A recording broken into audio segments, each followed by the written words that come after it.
The ballroom of the Metropolitan Club in Manhattan sparkled with the opulence characteristic of New York high society parties.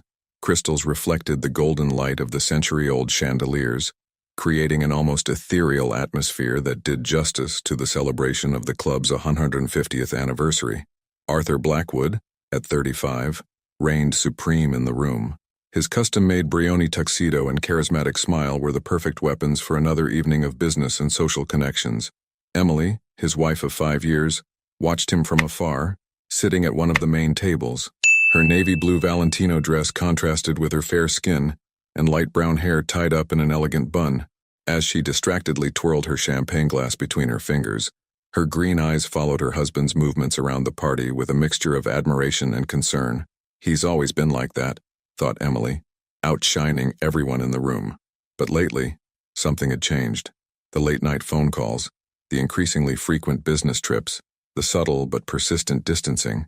Emily tried to push these worries aside, attributing them to the stress of the latest million-dollar deals Arthur was closing. "Mrs. Blackwood?"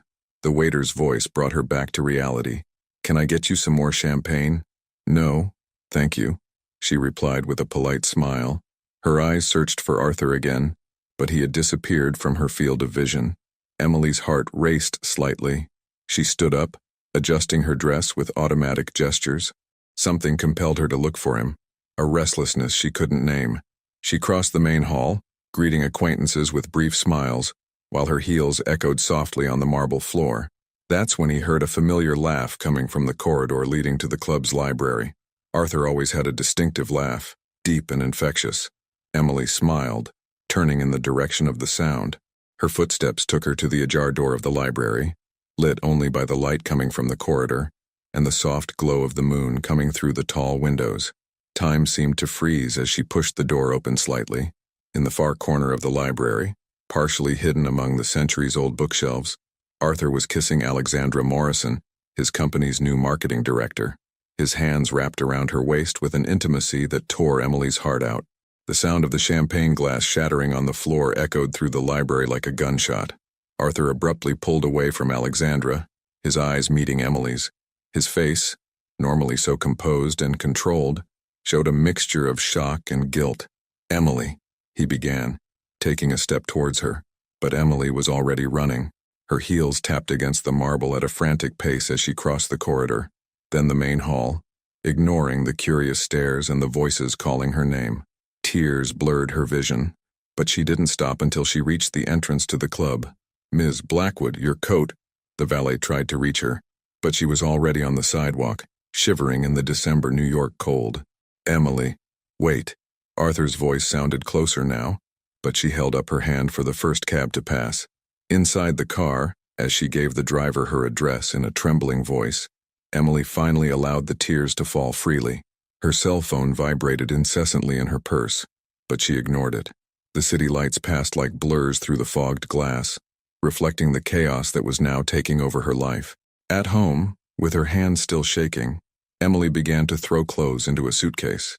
Each item she put in was interspersed with a memory: her first date in Central Park, her marriage proposal in Paris, lazy Sunday mornings.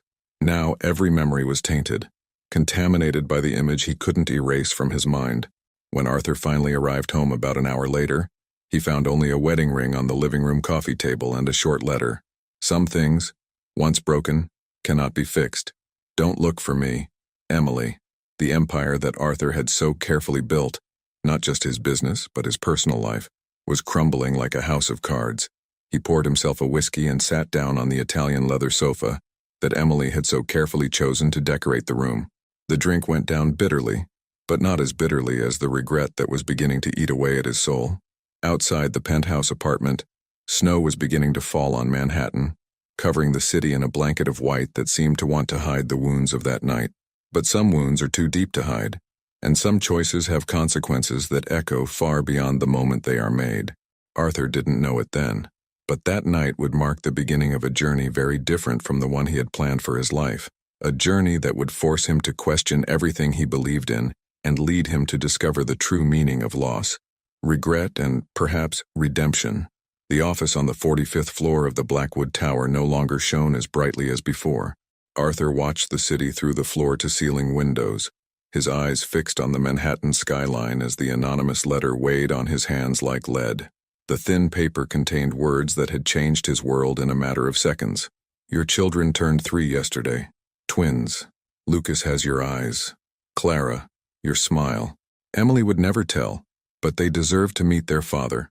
The letter had no signature, just a Polaroid attached showing 2 children playing in a park. The boy, with dark hair like his own, was pushing a little girl on a swing, their laughter almost audible through the image. Mr. Blackwood? Charlotte, his assistant for 15 years, interrupted his thoughts. The counsel is waiting in the meeting room. Arthur nodded mechanically, tucking the letter into his inside jacket pocket. His steps were heavy as he crossed the mirrored corridor that led to the meeting room. The words of the letter echoed in his mind, mingling with the last memories he had of Emily. In the meeting room, 10 executives were waiting with tense expressions. Blackwood Enterprises was no longer the powerhouse it had been 3 years ago. Arthur's impulsive decisions after Emily's departure had cost the company dearly. Gentlemen, he began, his voice no longer carrying the confidence it once did. Let's get straight to the point. But his mind was miles away, lost in memories of the last month before Emily left. She had been different, more tired, nauseous in the mornings. Signs that he, absorbed in his own ambition and his affair with Alexandra, had completely ignored. The figures for the last trimester. His voice faltered as the realization hit him like a punch. Emily must have already been pregnant that night at the Metropolitan Club. Arthur, the voice of Richard, the finance director, brought him back. Is everything all right? Cancel the meeting. Arthur stood up abruptly. Charlotte, I need you to find someone for me. With absolute discretion. Back in his office, Arthur collapsed into his Italian leather chair. The whiskey he had poured trembled in his hands as he looked at the photo again. How had he not noticed the resemblance before? Lucas had not only his eyes, but his determined expression. Clara, on the other hand, had the sweetness of Emily's smile. Mr. Blackwood? Charlotte entered with a folder. I've gotten some preliminary information. Emily Henderson. She hesitated before continuing. Moved to Boston after the incident. She works as a literature teacher at Winchester Academy.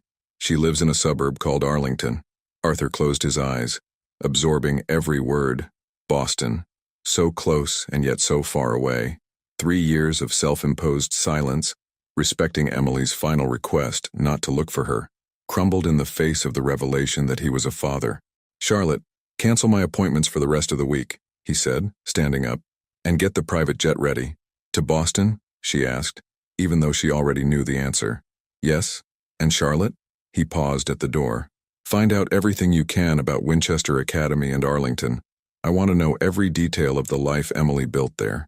As he drove home that evening, Arthur realized that his luxurious penthouse had never looked so empty.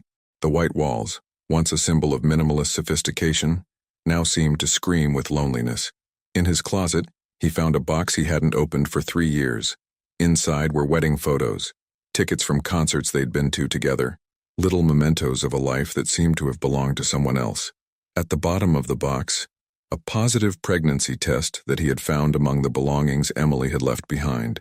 At the time, blinded by guilt and pain, he hadn't made the connection. Sitting on the floor of his closet, Arthur Blackwood, the man who built a financial empire, cried for the first time in 3 years, not for the empire he was losing, but for what he could have had, a family, true love, the chance to be a father. His cell phone vibrated with a message from Charlotte. Flight confirmed to Boston, 9 a.m. tomorrow. Complete file on Winchester Academy in Arlington will be delivered on board. Arthur stood up, carefully storing the photo of the twins in his wallet. Tomorrow, he would begin his journey to meet his children, and perhaps win back the heart of the only woman he had ever truly loved. But one question plagued him. Who had sent the letter, and why now? As he packed, he remembered his father's words before he died. Money rebuilds empires, Arthur, but it doesn't rebuild hearts. For the first time, she completely understood what he meant. The snow was starting to fall again in Manhattan, just like on that fateful night 3 years ago. But this time, Arthur had a different purpose. It was no longer about keeping up appearances or building an empire. It was about rebuilding something much more precious, a family. On his phone, The photo of the twins smiled at him. Lucas and Clara, his children. The word sounded strange, and at the same time perfectly natural in his mind. Tomorrow, he would begin the journey to becoming the father they deserved, and the man Emily once believed he could be. The private jet cut through the gray December sky, but Arthur barely noticed the turbulence. His eyes were fixed on the detailed file about Emily's new life in Arlington, each page revealing a completely different world from the one she had left behind in Manhattan. Winchester Academy was a traditional private school, known for its literature and arts program. Emily taught high school, and student evaluations described her as inspiring and welcoming. School yearbook photos showed her smiling, still radiant, but with a maturity that hadn't been there before. Mr. Blackwood, the flight attendant interrupted her thoughts. We'll be landing in Boston in 20 minutes. Arthur nodded, closing the file. A photo fell out of the pages. Emily in the park with the twins.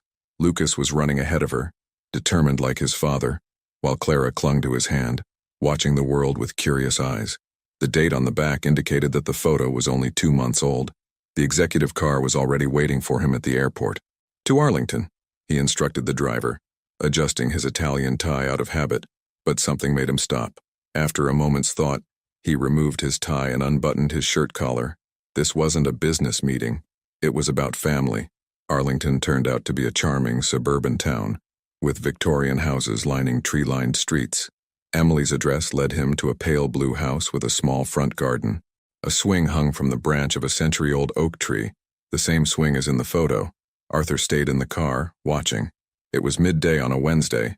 Emily would be at school, the twins probably at nursery.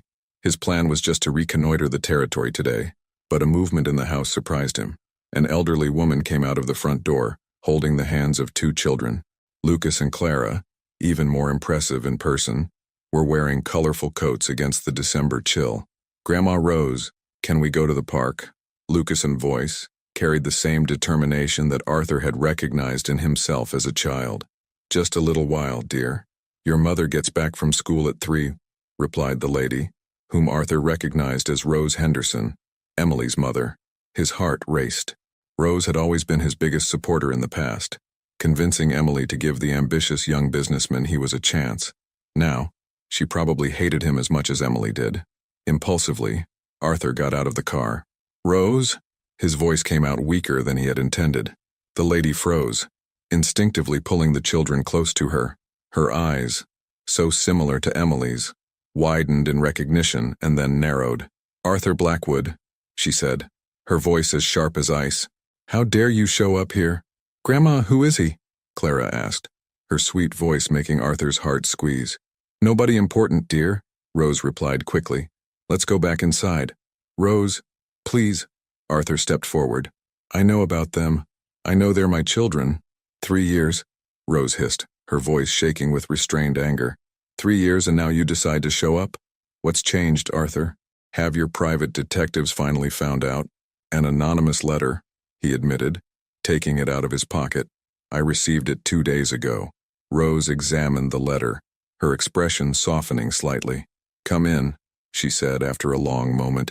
The children need their afternoon snack anyway. But understand something, Arthur. You have 15 minutes before I call Emily. The house inside was cozy and modest, so different from the sterile penthouse he called home. Children's drawings decorated the fridge. Organized toys occupied a corner of the living room, and family photos, without him, covered the walls. Lucas, Clara, go and play in the bedroom while I prepare the snack, Rose instructed, and the children obeyed, casting curious glances at the stranger in their living room. They're extraordinary, Arthur muttered, watching them climb the stairs. They are, Rose agreed, her voice softer. Emily did an incredible job all by herself. Why didn't she ever tell me? Do you really need to ask? Rose stared at him. She found out about the pregnancy 3 days after that night. She was planning to tell you over dinner. She'd even bought you a special present. Instead, she found you with that. I know, Arthur interrupted, guilt burning in his chest. There isn't a day when I don't regret it. Regret doesn't create children, Arthur. Presence does. Emily chose to protect them from future disappointments. Who can blame her? The sound of children's laughter echoed from upstairs, making Arthur's heart ache with all the firsts he had missed. First steps, First words, first smiles. "What do you want, Arthur?" Rose finally asked. "To get to know them, to be part of their lives, to show Emily that I've changed." "Have you really changed?" Rose studied him critically. "Or are you here because you found out about them and your ego can't stand the idea of not having control over something?" The question hit Arthur like a slap. Before he could answer, his phone vibrated. An urgent message about the company. He ignored it. For the first time in his life, putting something above business. "Your 15 minutes are up," Rose said, checking her watch. "Emily will be here in 2 hours. I suggest you use that time to think very carefully about your true motivations. Because if you hurt those children like you hurt their mother..." The threat hung in the air as Arthur headed for the door. On the way, he passed a drawing on the wall, a toothpick family, with a long-haired woman and 2 small children. There was no father figure in the drawing. "Rose," he stopped at the door. "Who looks after the children when Emily's at school?" "Me, most days," she replied. "On the others, they stay with Raphael." The unfamiliar name caused a twinge in his chest. Raphael, the history teacher at Winchester Academy. "He's been a good friend to Emily, and a present male figure for the children." Arthur nodded, swallowing. He returned to the car with more questions than answers, but with one certainty. He wouldn't let another day go by without trying to be a part of his children's lives, even if it meant facing Emily, Rose, and this mysterious Raphael. In the back seat of the car, he opened the file on Winchester Academy again. Now he was looking for a specific name. Rafael Martinez, 34. A history teacher who had been there for 5 years. The photo showed a pleasant-looking man with a sincere smile. "To the hotel, sir?" the driver asked. "No," Arthur replied, his eyes fixed on Raphael's photo. "To Winchester Academy." The Winchester Academy bell echoed through the historic corridors, marking the end of another term. Emily Henderson was organizing her notes in the empty classroom, her reflection soft against the Victorian glass of the windows. At 33, she had found her place in that centuries-old building, among old books and young dreams. "Miss Henderson," the voice of Lily, one of her final-year students, interrupted her thoughts. "Can we talk about my essay on Jane Austen?" Emily smiled, indicating the chair in front of her. Her simple floral dress and beige cardigan were a striking contrast to the designer clothes she used to wear in her previous life. But there was a natural elegance in her current simplicity, an authenticity that money couldn't buy. "Of course, Lily, but I have to leave at 3 o'clock to pick up the twins." Across the corridor, through the ajar door, Rafael Martinez watched the scene with a discreet smile. He waited for Lily to leave before entering the room, carrying 2 cups of coffee from the small cafe next to the school. "Your favorite," he said, placing the coffee with almond milk on Emily's desk. "Lucas sent me a message. Apparently, Clara has decided to redecorate her mother's room with crayons." Emily laughed, picking up her cell phone to look at the photos Rose had sent. "My little artist," she sighed, taking a sip of her coffee. "Thanks for that, Rafa. For everything, really." Raphael sat on the edge of the table, his brown blazer matching the academic surroundings. At 34, he carried a quiet maturity that contrasted sharply with the intensity Emily remembered from Arthur. "You know you don't have to thank me," he replied, his soft voice carrying a slight accent. "Those children are a gift in my life, too." A comfortable silence settled between them, filled only by the distant murmur of students in the corridors. It was like this between them. Easy, no pressure, no expectations beyond the genuine friendship they had built up over the last 2 years. "I have a presentation for the parents tonight," Raphael commented, adjusting his thin-rimmed glasses. "Do you want to have dinner afterwards? We can pick up the kids from your mom's." Emily hesitated, playing with the simple necklace around her neck, a present from Lucas and Clara last Mother's Day. "Rafa, as friends, always as friends, until you're ready for something different. If one day you are." His smile was gentle, understanding. Raphael had been there during the nights when the twins were sick, during the bouts of crying in the first months after the move, during every small victory and defeat. He never charged, never demanded, just offered his unconditional support. "Maybe another day," she replied softly. "I promised to read The Little Prince to the children today. It's our new Wednesday tradition." Raphael nodded, understanding. He stood up, adjusting his worn leather briefcase. "They're lucky to have you as their mother, Emily." Before she could reply, Diana, the school secretary, appeared in the doorway with a worried expression. "Emily, there's a man asking for you at reception. He says he's Arthur Blackwood." The coffee cup slipped from Emily's hands, spilling its contents over the papers on the desk. Raphael reacted instantly, using his own blazer to contain the liquid but Emily barely noticed. His face had lost all color. "How did he—" she began, her voice trembling. "Do you want me to send him away?" Raphael offered, his posture subtly changing to something more protective. Emily closed her eyes for a moment, taking a deep breath. When she opened them again, there was a familiar determination in her gaze, the same that her children had inherited. "No," she said, getting up. "I need to sort this out. Rafa, can you call my mother? Ask her if she can stay with the children for a few more hours." "Are you sure?" he asked, reaching for his cell phone. "I can stay with you." "I'm sure. Some battles we have to fight alone." Emily straightened her dress and ran her fingers through her loose hair, automatic gestures that betrayed her nervousness. Before leaving the room, she stopped at the door and looked at Raphael. "If I don't show up to pick up the children in 2 hours, I'll pick them up and take them to your house," he added. "It'll be all right, Em."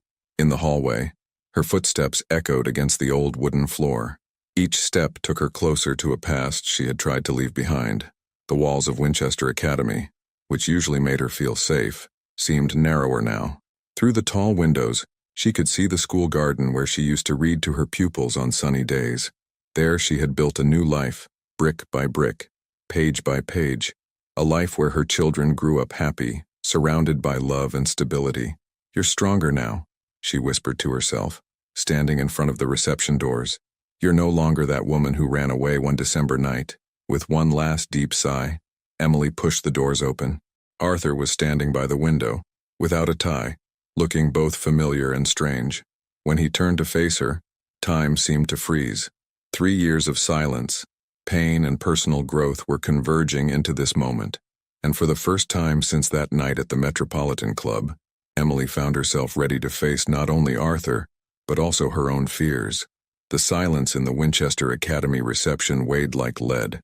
Emily watched Arthur for a long moment, noticing the small changes, a few gray hairs at his temples, deeper expression lines around his eyes, a vulnerability she had never seen before in his posture. "How did you find out?" were his first words, his voice firmer than I expected. Arthur pulled the anonymous letter out of his jacket pocket and held it out to her. Emily took it with fingers that refused to shake, her eyes scanning the words that had brought her past back to the surface. "Who sent this?" she asked, handing the letter back. "I don't know," Arthur replied, his voice hoarse. "Emily, why didn't you tell me?" A bitter laugh escaped her lips. "Tell you? When, Arthur? After I found you kissing Alexandra in the library? Or maybe after you ignored my dozens of calls that night? I deserved to know that I was going to be a father. And they deserved a father who didn't cheat on their mother," Emily boomed, her voice echoing through the empty corridors. Taking a deep breath, she pulled herself together. "Not here. Let's go to the back garden." Winchester Academy's garden was a little hidden paradise, with old stone benches and a century-old oak tree. Emily chose a secluded bench, where she usually corrected work on milder days. "Lucas and Clara," Arthur said softly, sitting down at a respectful distance. "They're nice names. Lucas because of my father," Emily replied automatically. "And Clara, because of your grandmother," Arthur added, remembering the stories she used to tell about her beloved grandmother Clara. Are they happy?" Emily closed her eyes for a moment, images of her children flooding her mind. Lucas building Lego castles with iron determination, Clara singing as she drew, both of them laughing during Sunday morning pillow wars. "Yes, they're very happy," she finally replied. "I've built a good life for them here." "With Raphael's help?" Arthur couldn't contain the hint of jealousy in his voice. Emily turned to face him, her green eyes sparkling. "Don't you dare judge the relationships I've built. Raphael has been an incredible friend to me and to the children.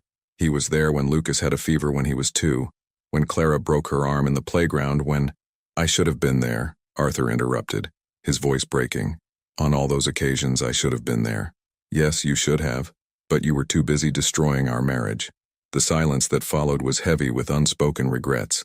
A gentle breeze stirred the leaves of the oak above them, bringing the distant scent of old books and chalk from the nearby classrooms. "What do you want, Arthur?" Emily finally asked. "Why are you here?" "I want to get to know them," he replied without hesitation. "I want to be part of their lives. I want to fix what I've broken. Some things can't be fixed." Emily quoted her own words from her farewell letter. "It's not that simple. I know it's not simple. But they're my children too, Emily. I can't go back and change the past, but I can be present now. Please." Emily studied his face, looking for signs of the arrogant man she had known. Instead, she found something different: vulnerability, sincere regret, and something that looked very much like hope. "They have a routine," she finally said. "A structured life, friends, activities. I'm not going to let you into their lives only to disappear when you find something more interesting." "I won't disappear," Arthur promised. "I've changed, Emily. That night, losing you was my lowest point. And now, knowing about them." "Prove it," Emily interrupted him. "Prove that you've changed, not with words or promises, but with actions. Starting now." "How?" "First, you'll respect my terms.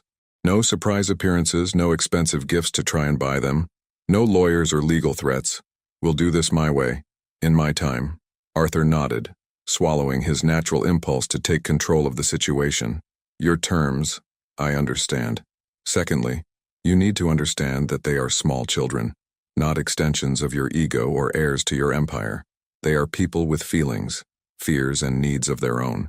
I want to get to know them as they are," Arthur assured. "Every detail, every quirk." Emily took out her cell phone and opened the photo gallery. After a moment's hesitation, she showed Arthur a recent photo of the twins in the park. "Lucas is the pragmatist. He loves building things and has an impressive memory for details. Clara is our artist, always singing or drawing. She's more sensitive, more intuitive." Arthur absorbed every word, his eyes fixed on the photo. "They're perfect," he whispered. "They are," Emily agreed.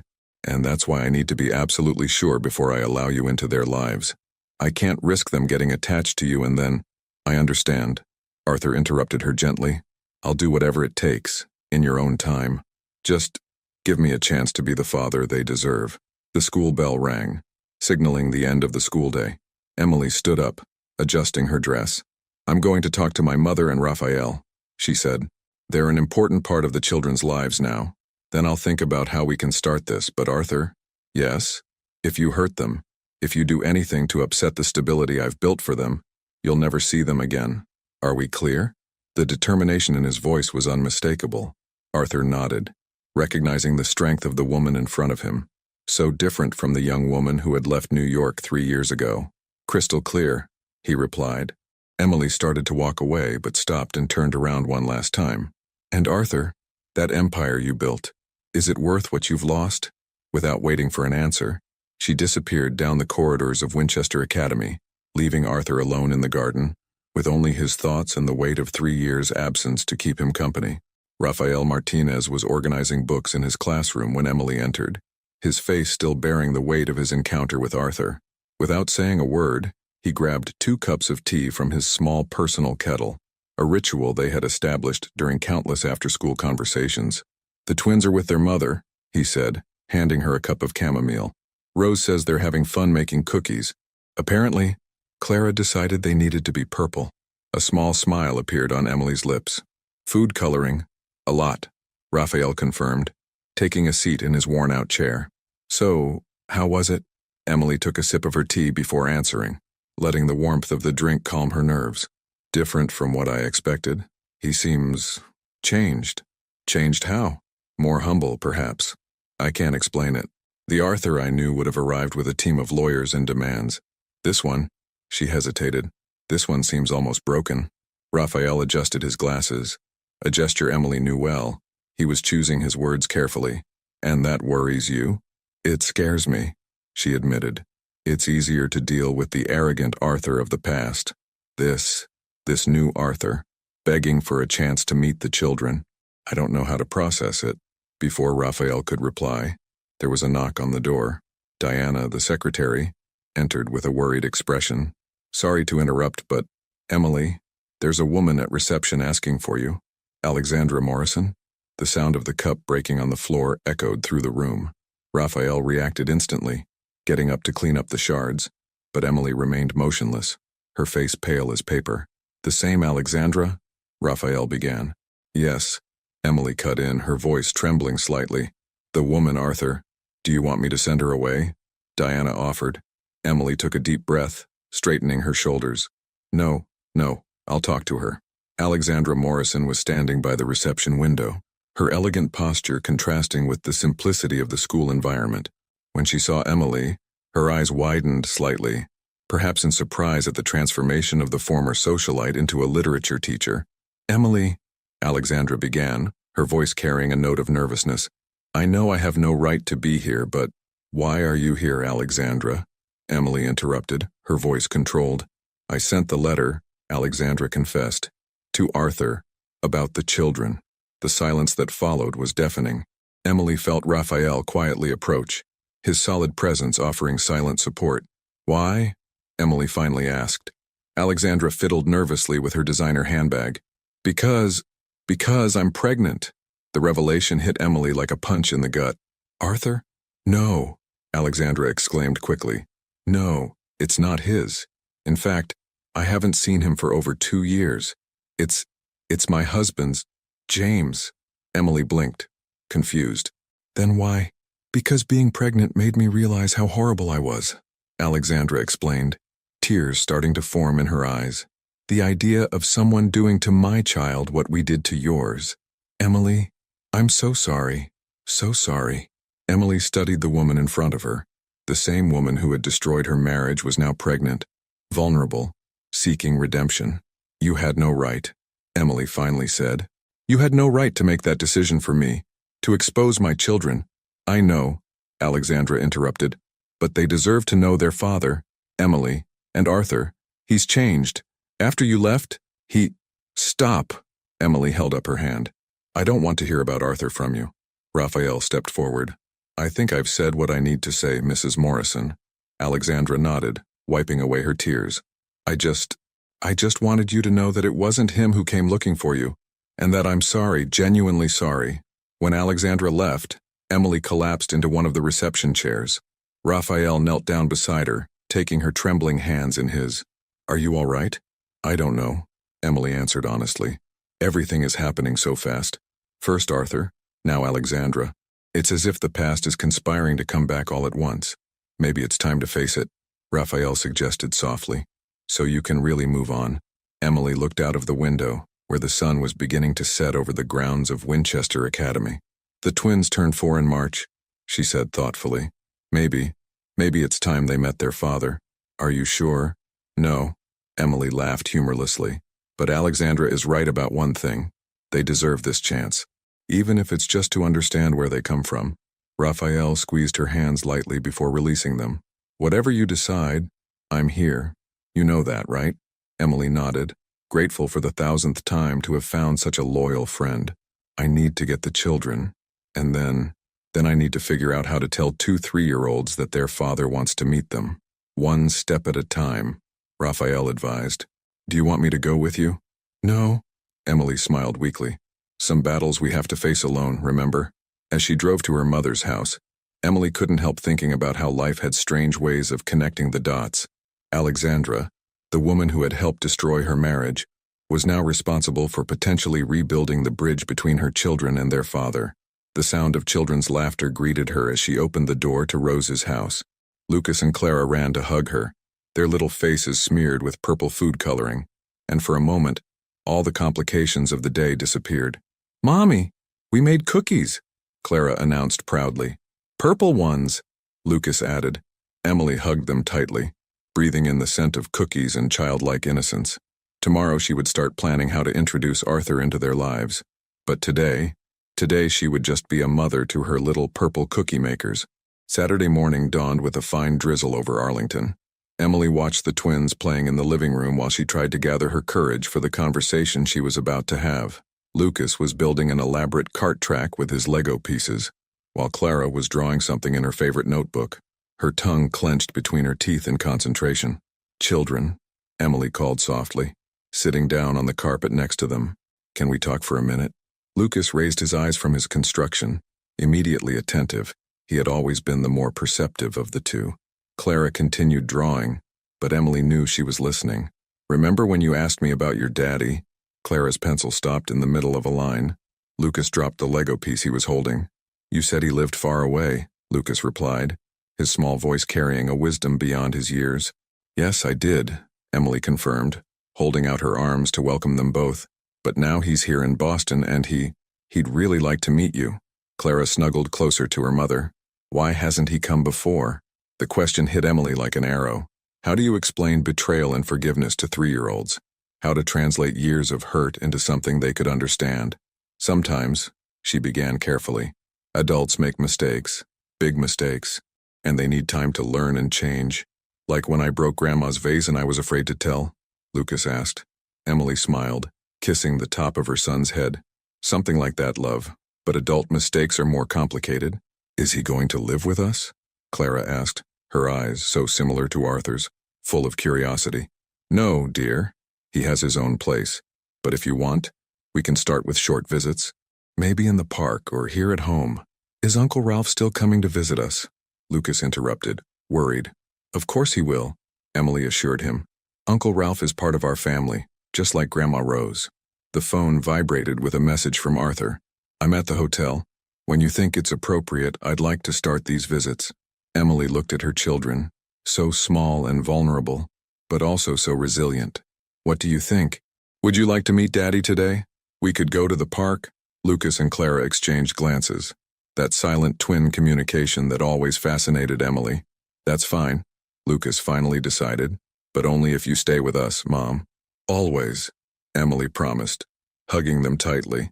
2 hours later, Emily parked near Commons Park. Arthur was already there, sitting on a bench, wearing jeans and a casual sweater. Such a different sight from the impeccable executive she had known. Remember, Emily told the twins, adjusting their coats, you only have to do what you feel comfortable doing. If you want to leave, just let me know. Arthur stood up when he saw them approaching, his hands trembling slightly at his sides. Emily recognized the look in his eyes, the same one she had seen in the mirror so many times, that mixture of overwhelming love and paralyzing fear that only fatherhood can bring. Hi, he said softly, kneeling down so that he was at child height. I'm Arthur, your father. Clara partially hid behind Emily, but Lucas stepped forward, studying Arthur with intensity. Do you like Lego? Was his first question. Arthur smiled, relaxing a little. I like it a lot. When I was your age, I used to build whole cities. Me too, Lucas exclaimed, his eyes shining. Do you want to see my racetrack? Emily watched as Lucas opened his backpack, taking out some Lego pieces he had insisted on bringing. Arthur sat on the ground in the park, oblivious to the damp grass, totally absorbed in his son's animated explanations about his latest construction. Clara, still hesitant, watched the scene curiously. Mommy, she whispered, can I show him my drawing? Of course you can, love. With cautious steps, Clara approached, her sketchbook pressed against her chest. I did this, she said shyly, holding out the notebook to Arthur. The drawing showed 4 stick figures, 2 small ones, a larger one with long hair, and now a 4th figure had been added. With an uncertain smile, Arthur swallowed, his eyes watering. It's beautiful, Clara. You're a very talented artist. Clara's shy smile was like a ray of sunshine breaking through clouds. Soon, she was sitting next to her father, explaining every detail of the drawing, while Lucas continued his lecture on advanced Lego building techniques. Emily watched the scene with mixed emotions. There was pain there, yes, pain for the lost years, for the first moments that Arthur never experienced. But there was also something new being born, something fragile and precious like the first buds of spring. Dad, Lucas called out, the word sounding strange and natural at the same time. Do you want to go on the swing with me? Arthur looked at Emily as if asking permission. She nodded slightly.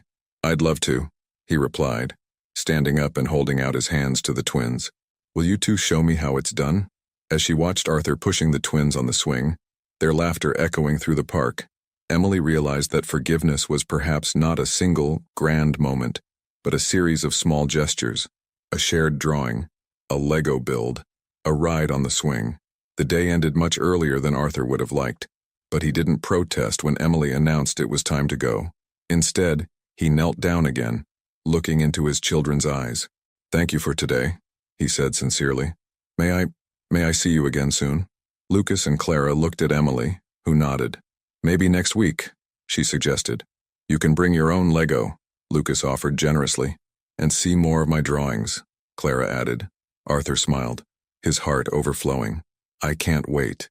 As he watched Emily walk away with the children, Arthur remained in the park, memorizing every second of that first meeting. In his pocket, Clara's drawing, which she had insisted he keep, seemed to weigh a ton, not because of the paper, but because of the significance of finally being included in the image of the family he had abandoned. The boardroom of Blackwood Enterprises in New York was steeped in tension. Arthur watched the figures projected on the screen with a grave expression, while nervous executives awaited his reaction.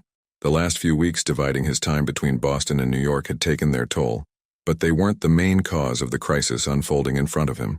In short, Richard Thompson, the CFO, concluded, "We lost the Morrison Phillips contract. They claim that our managerial instability over the last few months worries them. How much does that represent in figures?" Arthur asked, even though he already knew the answer. 42% of our annual revenue, Richard replied, nervously adjusting his tie. And there are rumors that other clients are considering following suit. Arthur closed his eyes for a moment, remembering the breakfast he had shared with the twins that morning before flying to New York. Clara had drawn a unicorn in her meeting agenda, and Lucas had shown her his new Lego building technique. What are our options? He asked, opening his eyes. We could try a merger with Sterling Corp, suggested Patricia Chen, head of the legal department. They've shown interest in the past. Sterling Corp? Arthur laughed humorlessly. Those vultures have been waiting to see us bleed for years. His phone vibrated. A message from Emily with a photo of the twins at swimming class. 3 weeks had passed since their first meeting in the park, and every moment with them was like a precious treasure. Mr. Blackwood, Richard called his attention back. We need a decision. The market is reacting negatively, and our shares are down 15% this morning alone. Arthur stood up, walking over to the window that offered a panoramic view of Manhattan. The city that once represented everything he wanted now seemed strangely empty. How long do we have before the situation becomes irreversible? Without the Morrison Phillips contract, maybe 3 months tops. Arthur picked up his phone again, looking at the picture of the twins. Lucas had learned to float on his own, and the pride on his little face was contagious. Clara, ever more cautious, held on to the edge of the pool, but her smile was just as radiant. Patricia, he turned to his lawyer, prepare the documents for a possible negotiation with Sterling Corp, but we won't sign anything until we've explored all the other options. What about Boston? Richard asked hesitantly. Its constant absence has been noticed by the shareholders. Boston is not up for discussion, Arthur replied firmly. Find a way to make it work. After the meeting, alone in his office, Arthur examined his options. Blackwood Enterprises had been built by his father and expanded by him into one of the largest financial conglomerates in the country. Now it was falling apart, partly due to his impulsive decisions after Emily's departure, partly due to his current division of attention between the company and his newfound family. His phone rang. It was Rafael Martinez. Arthur, there was a little accident in swimming class. Lucas is fine, but Arthur was already reaching for his jacket before Rafael had even finished his sentence. What happened? He hit his head on the edge of the pool. Nothing serious, but Emily's in the emergency room with him doing some precautionary tests. Clara's with me at school. I'm going to the airport now, Arthur replied, already running for the elevator. Can you stay with Clara until I get there? Of course. Emily's at Boston Children's Hospital. On the private jet, Arthur could barely concentrate on the financial reports in front of him. His son was injured, and he was hundreds of kilometers away. The irony didn't escape him. Once again, his business was keeping him away from his family when they needed him. When he finally arrived at the hospital, he found Emily in the waiting room, looking exhausted, but relieved. How is he? Arthur asked, out of breath from the run from the parking lot. Fine, Emily replied, surprised by his sudden arrival. A few stitches and a slight concussion. They want to keep him under observation for a few hours. Can I see him? Emily nodded, guiding him into the room where Lucas was resting, a small bandage on his forehead. The boy lit up when he saw his father. Dad, look, I've earned points as a pirate. Arthur sat on the edge of the bed, holding his son's small hand. You gave me quite a fright, champ. Sorry, Lucas mumbled sleepily. But now I have a nice story to tell at school. As Lucas fell asleep, Arthur felt the weight of his choices more clearly than ever. His phone kept vibrating with urgent messages from New York, but there, watching his son sleep, he finally understood what his own father had tried to tell him years ago. "Emily," he said softly, "I need to make some changes in my life." She studied him for a moment. "What kind of changes?" "The kind I should have made a long time ago," he replied, stroking Lucas's hair. "Blackwood Enterprises is in crisis, and I have a difficult decision to make." "And what is your decision?" Arthur looked at his sleeping son, then at Emily. "I'm going to sell the company." "What?" "But that company is your life." "No," he interrupted gently. "Not anymore. My life is here, even if it took me a while to realize it." The silence that followed was interrupted only by the soft beeping of the monitors, and Lucas, quiet breathing. Outside, the financial storm continued to brew, but for the first time in his life, Arthur Blackwood was at peace with the idea of letting an empire crumble to build something much more valuable in its place. The law firm Winters & Associates occupied the 20th floor of a historic building in Boston. Arthur adjusted his tie as he waited in the meeting room, the Blackwood Enterprises sale documents spread out on the mahogany table. Across from him, Gregory Winters, his lawyer for 2 decades, looked at him with concern. "Are you sure about this, Arthur?" Gregory asked for the 3rd time. "Sterling Corp is practically stealing the company for that amount."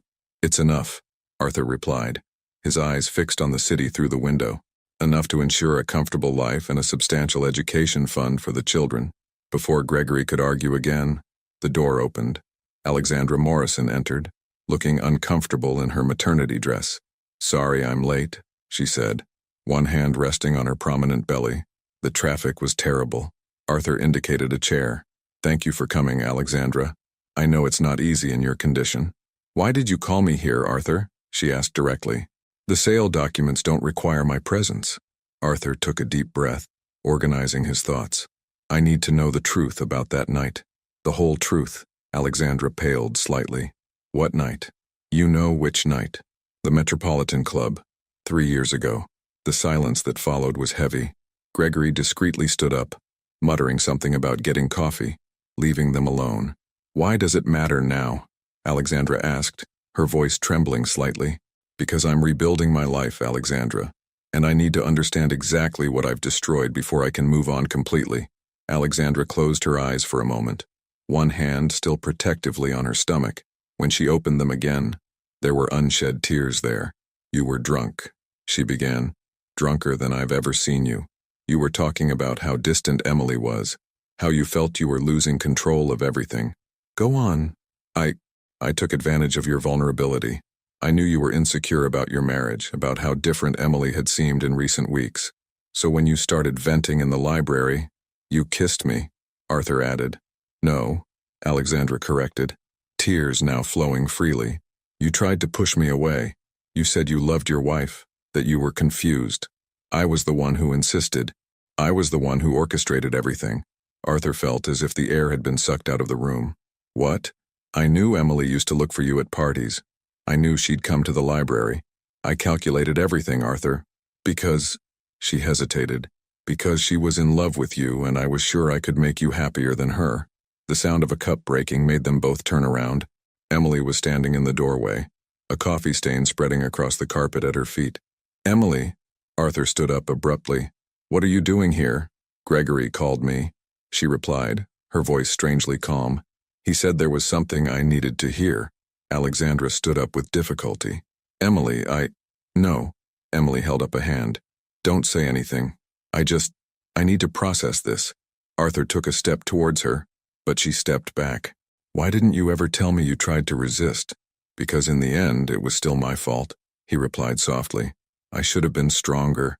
I should have come to you afterwards." Explained. "You were trying to tell me something that night," Emily said suddenly.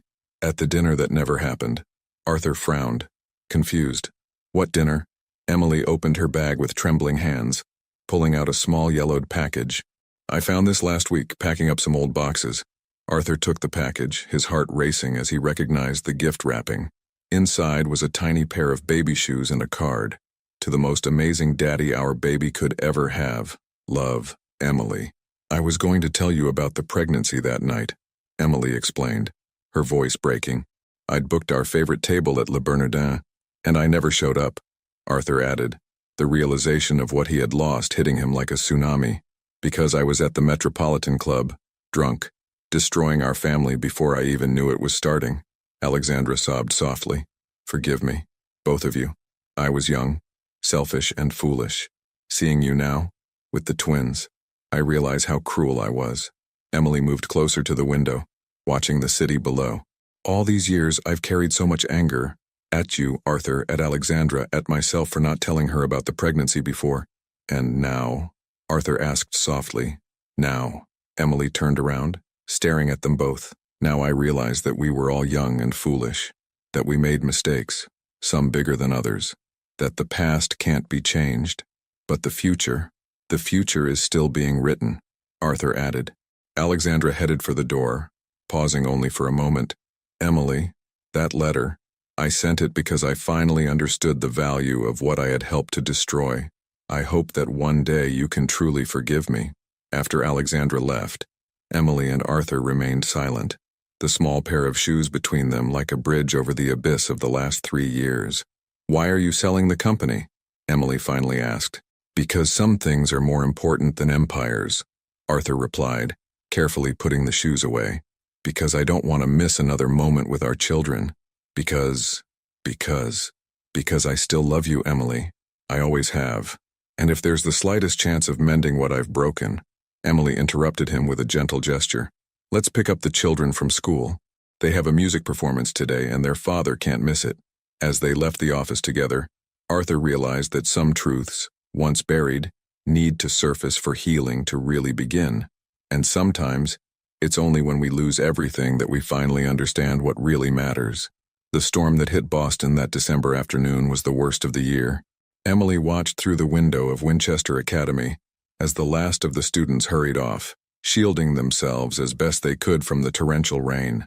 Raphael entered her classroom, shaking out his soaked umbrella. The twins are looking forward to going to the circus, he commented, trying to keep his tone light despite his concern about the weather. Emily nodded, checking her phone for the 10th time. Arthur should be here in 15 minutes to meet us. It was his idea, you know. The circus. The children never went. The sound of thunder rattled the windows. Emily felt an inexplicable shiver run down her spine. Maybe we should postpone, Raphael suggested. With this storm, we can't, Emily sighed. It's the last performance and we promised the children. You should have seen the sparkle in their eyes when Arthur showed them the tickets. Emily's phone rang. It was Rose, her mother. Darling, the children are impossibly excited. Lucas has already worn his tamer costume 3 times. Emily smiled, imagining the scene. We're leaving in a few minutes. Mom, Arthur will meet us there. When she hung up, she noticed Raphael's worried expression. What's wrong? Nothing, he hesitated. Just be careful on the road. The conditions are terrible. Emily gathered her things, putting on her coat. The rain continued mercilessly outside, turning the streets into small rivers. The journey to her mother's house normally took 20 minutes, but in this weather, Arthur called when she was in the car. Is everything all right? This storm? I'm going to pick up the kids, she replied, struggling to keep control of the steering wheel on the slippery streets. Shall we meet at the circus? Maybe we should cancel, he suggested, the concern evident in his voice. And break their hearts. You didn't see how they were when they heard about the circus, Arthur. It's the first thing we've planned together as a family. The silence on the other end of the line was broken by another deafening clap of thunder. All right, Arthur relented, but drive carefully, please. At Rose's house, the twins were ready, Lucas in his tamer costume, and Clara hugging a small stuffed lion that Arthur had given her. Mommy, they shouted in unison, running to hug her. Is Daddy already at the circus? Lucas asked anxiously. He's on his way, love, Emily replied, helping them on with their raincoats. We'll meet him there. Rose watched the scene with concern. Emily, this storm. It'll be all right, Mom, Emily assured, more to herself than to Rose. The journey began tense. Visibility was almost zero, and Emily had to concentrate hard to distinguish the lines on the road. The twins, normally chatty, were quiet in the back seat, impressed by the strength of the storm. That's when it happened. A truck came out of nowhere, skidding across the wet road. Emily tried to swerve, but the car aquaplaned. The world spun in slow motion as the vehicle spun across the road. "Mommy!" The twins' cries echoed as the car slid into the guardrail. The impact was violent. Emily felt the airbag explode against her face as glass shattered around her. Her last consciousness was of her children's terrified screams. Arthur was only a few kilometers away when he received the call. His world stopped when he heard the words, "accident," and "hospital." Within minutes, he was running through the corridors of Boston Children's Hospital, his heart threatening to explode in his chest. Raphael was already there, as was Rose. Their pale expressions made your blood run cold. "Where are they?" he demanded. "Emily's in surgery," Rose replied, her voice trembling. "The twins, they're scared but fine," Raphael added quickly. "A few cuts and bruises. They're being examined now." Arthur staggered to the nearest chair, his legs giving way under the weight of relief and terror. "What happened?" "A truck lost control," Raphael explained. "Emily managed to swerve enough to protect the back seat, but—" "Dad!" Lucas's voice interrupted the explanation. Arthur turned to see his children being brought in by a nurse. He ran over to them, falling to his knees to hug them. "Are you all right? Are you hurt?" he asked, examining every scratch, every bruise. "Mom," Clara sobbed. "She wouldn't wake up." Arthur clutched his children to his chest, feeling their tears wet his shirt. "Mom's strong," he whispered. "She'll be fine. I promise." The next few hours were the longest of his life. The twins eventually fell asleep on Rose's lap.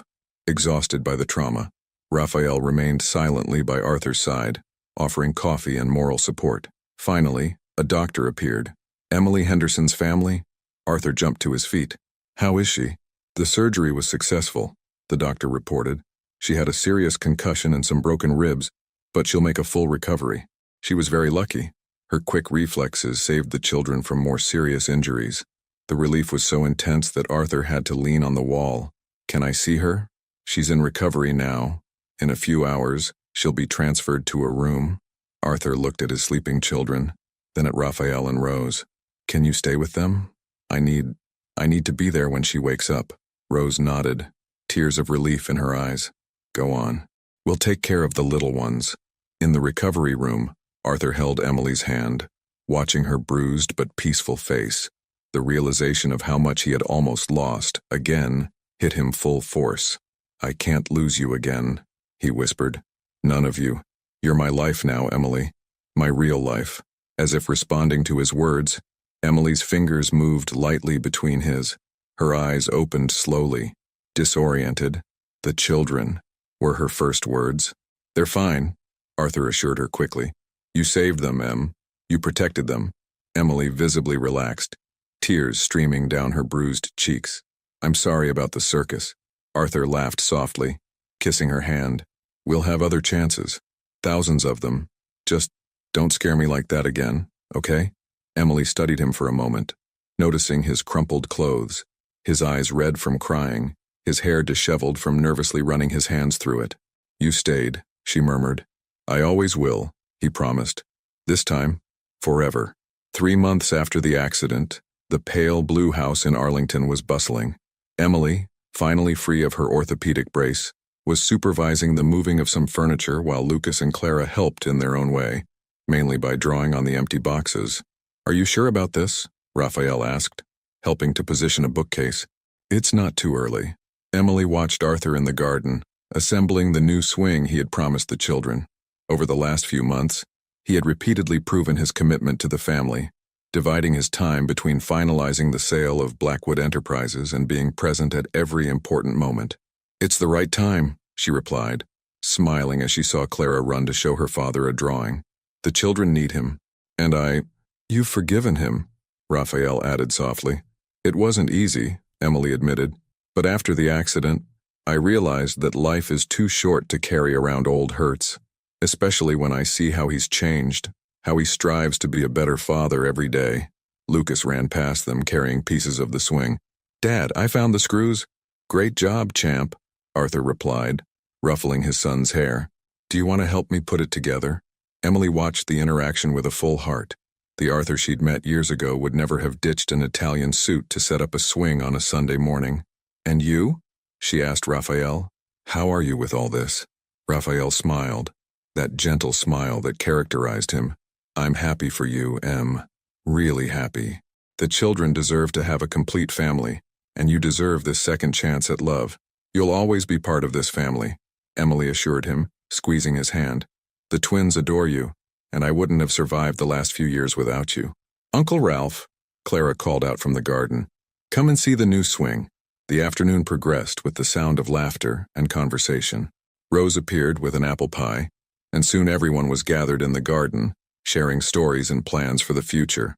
So, Rose commented, pouring more coffee, when's the official move-in?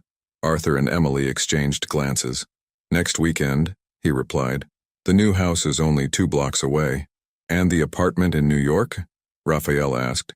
Sold. Arthur shrugged. Manhattan is no longer my home. My place is here, with my family. Emily felt her heart warm at these words. She watched her children playing on the new swing, Rose and Raphael chatting animatedly about the upcoming school science fair. Arthur relaxed and happy in his casual clothes. Mom, Lucas called out, running up to her. Tell Dad about my theater performance. Theater? Arthur asked, interested.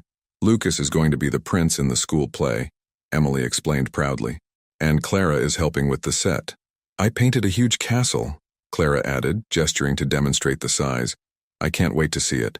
Arthur smiled, pulling them both onto his lap. How about we rehearse after dinner? The twins celebrated, and were soon planning elaborate scenes with dragons and princesses. Emily watched them, remembering how she had feared that Arthur might disappear from their lives again. But every day, every little moment they shared, this insecurity diminished. Later, after the children had gone to bed and the guests had left, Emily found Arthur in the garden, gazing at the stars. $1 for your thoughts? She joked, taking a seat next to him. I was just thinking about how I almost missed all this, he replied, entwining his fingers with hers. How foolish I was to think that success meant full bank accounts and million-dollar contracts. And what does it mean now? This, he gestured towards the house, where his children were sleeping. Sunday afternoons setting up swings, bedtime stories, drawings of unicorns in my diary. And you, Em, especially you. Emily rested her head on his shoulder, breathing in the cool night air. Do you know what Lucas told me yesterday? What? That he now has the best father in the world. And Clara agreed. Arthur swallowed, overcome with emotion. I'm still learning. I still make mistakes. We all do. Emily interrupted him gently. The important thing is to keep trying, to keep growing together. He turned to face her, his eyes shining in the moonlight. Will you marry me? Again? Emily blinked in surprise. What? Marry me, he repeated. Not for what we were, but for what we've become, for what we've built together over the last few months, for our children, for us. Emily felt tears forming in her eyes. Arthur, it doesn't have to be big or extravagant, he continued quickly. We can do something simple, right here in the garden. Just our family and closest friends. What do you say? In response, Emily kissed him. It was a soft kiss, full of promises and forgiveness, of renewed love and hope for the future. Is that a yes? He whispered against her lips. It's a yes, she confirmed, but on one condition. What? Lucas chooses the cake and Clara decorates the garden. Arthur laughed, pulling her closer. Done. Although I suspect we'll have a wedding with a unicorn and superhero theme. That would be perfect, Emily smiled.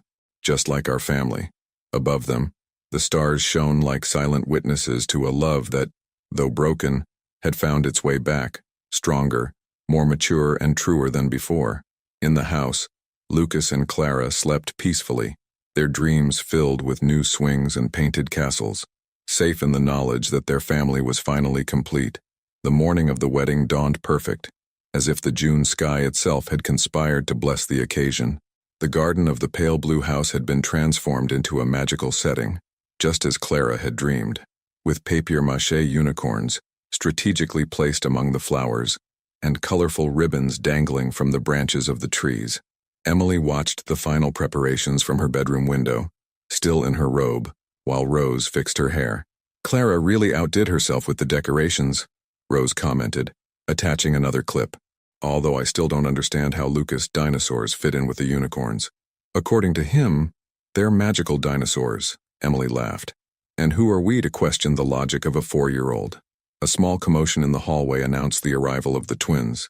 Clara entered first, already wearing her lilac bridesmaid's dress, followed by Lucas in his little suit, with a bow tie that he had insisted on wearing just like his father's. "Mom!" Clara exclaimed. "Dad's nervous. He's already fixed his tie 5 times." "And Uncle Rafa had to hide his cell phone because he kept looking at the time," Lucas added, proud of his role as an informer. Emily smiled, pulling them both into a careful hug so as not to wrinkle their clothes. "And you? How are you feeling?" "I just want the cake to come soon," Lucas admitted. "I chose chocolate with strawberries. And I drew a special picture for you," Clara said, taking a folded piece of paper from the pocket of her dress. The drawing showed the whole family: Emily, Arthur, the twins, Rose, Raphael, and even the unicorns and magical dinosaurs. At the top, in colorful letters, was written, "Our family happily ever after." "It's beautiful, my love," Emily whispered, fighting back tears so as not to smudge her makeup. A soft knock on the door revealed Raphael, elegant in his navy blue suit. "The guests are arriving, and Arthur is about to have a nervous breakdown in the garden. Can you take the children to distract him?" Rose asked. "I still need to help Emily with her dress." Raphael nodded, holding out his hands to the twins. "Come on, little ones. Let's save your father from himself." When the time finally came, Emily came downstairs in her simple but elegant dress, a flowing ivory model that perfectly matched the intimate atmosphere of the celebration. In the garden, around 50 guests were waiting, but her eyes found only Arthur. He was standing under the arch of flowers that Clara had insisted on decorating with sparkling stars. His light gray suit and matching bow tie with Lucas made him look younger, lighter. When their eyes met, the rest of the world seemed to disappear. Lucas and Clara preceded them down the makeshift aisle, scattering flower petals and, in Lucas' case, occasionally stopping to greet the strategically placed dinosaurs. The ceremony was conducted by a justice of the peace who was a friend of Raphael's, and the vows were simple and true. "Emily," Arthur began, his voice breaking, "I promise never again to confuse success with numbers in a bank account. I promise to be there for every moment, big or small. I promise to love not just you but our extraordinary family, with all my heart, every day." "Arthur," Emily replied, tears shining in her eyes, "I promise to forgive the past and build our future day by day. I promise to remember that love, as our children teach us, can be as magical as unicorns and as strong as dinosaurs." The rings were presented by Lucas on a small cushion that he insisted on decorating with superhero stickers. Clara watched everything with dreamy eyes, cuddled up to her favorite stuffed unicorn. When the judge pronounced them man and wife, the twins were the first to run to embrace them, turning the bride and groom's kiss into a collective family hug that drew laughter and applause from the guests. The reception that followed was exactly as they had planned, relaxed and joyful, with children running around among the adults, soft music playing in the background, and lively conversations flowing naturally. Raphael gave an emotional toast, talking about how true love sometimes needs time and second chances to fully blossom. Rose cried throughout her speech about how her family was finally complete. Later, as the sun began to set, Emily found Arthur sitting on the new swing, watching Lucas and Clara dancing with the other children. "Happy?" she asked, taking a seat next to him. "More than I ever thought possible," he replied, pulling her close. "Look at them, Em. Look at our family." Lucas had persuaded Raphael to dance with his stuffed dinosaur, while Clara patiently explained to a group of fascinated children how she had created papier-mâché unicorns. Rose took pictures of everything, determined to document every moment. "Do you know what I love most about these moments?" Emily asked softly. "What?" "How perfectly imperfect they are. How we mix unicorns with dinosaurs, past with present, pain with joy, and somehow, it works." Arthur kissed her forehead softly. "Like our family. Like our family," she agreed. The party continued well into the night, with Lucas eventually falling asleep under a decorated table, cuddled up to his dinosaur, while Clara bravely resisted until the last moment, determined not to miss a second of the celebration. When the last guests left, Emily and Arthur remained in the lantern-lit garden, dancing slowly under the stars, their children asleep inside the house, protected by Rose and Raphael. "Ready for our new beginning?" Arthur whispered.